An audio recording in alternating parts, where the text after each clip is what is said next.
Et donc moi personnellement, selon la teneur du rendez-vous, voilà, donc personnellement je demanderai à Trump de faire un rendez-vous non pas, enfin après coup, non pas juste avec, non pas simplement tripartite avec Zelensky, en plus de Poutine et lui, mais avec donc les représentants de l'Union Européenne, quoi, ou des représentants donc suffisamment pour être dans les, pour être représentatif de l'Union Européenne, donc quadripartite, quoi, hein, quadripartite,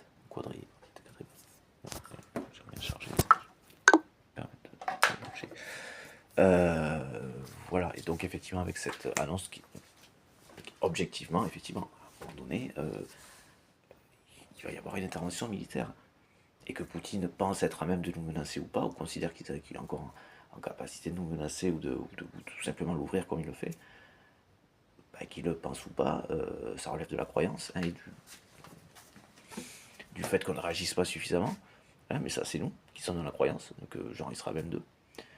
Et ce qui est problématique en termes de renseignement, ce n'est absolument pas normal que nous considérions que Poutine soit à même d'être, comment dire, de nous vaincre si jamais, de nous battre si jamais, en fait, d'avoir le dessus dans l'ascendant et de nous mettre en défaite et donc de menacer de manière plus directe notre continent, effectivement, notre démocratie, mais enfin bon, là, les menaces sont quand même de l'intérieur, principalement de l'intérieur quand même.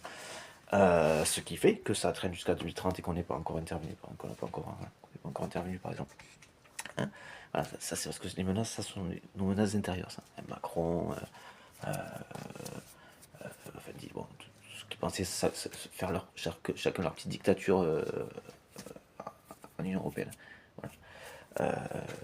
Mais qui n'arriveront pas à s'entendre, c'est ça qu'il faut qu'ils comprennent. Ça ne marchera pas non plus, vous refoutriez sur la gueule, ce genre de choses.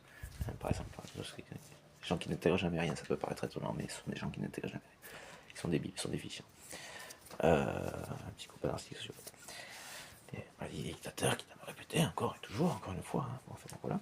Patati patata. Et sinon, voilà, donc d'associer les. Ah oui, quand ça marche, c'est ce qu'on rappelle à ceux qui sont pas valables ce qu'il faut faire pour que ça aille pour eux, en fait. Voilà. Parce que sinon, ils ne font pas. Sinon, ils pensent à se faire leur petite dictature, là. Ce serait pas un seul impérialiste européen. Mais non, parce que chacun, il voudrait l'être et vous faudrait sur la gueule, ça crée du problème. Ah ben, c'est plus ça, du coup. Ben non. Hein, les problèmes sont toujours nationalistes. Hein. Et c'est aussi l'impérialisme. Mais c'est pas forcément le truc en tant que tel ou le truc en tant que tel. Enfin, le nationalisme, si, on sait précisément à quoi ça correspond. Bah si, mais l'impérialisme aussi en fait. Parce que, mais c'est dans le sens où c'est pas l'un ou l'autre, ce sont les deux, mais parce que ça revient au même. Hein, c'est ce que je voulais dire par là, c'est un petit peu rotor, là, je me prends un petit peu la tête. C'est juste que ça revient au même, et au même type de personnalité, enfin de personnes et de personnalité. Pour l'aspect pathologique, psychopathique,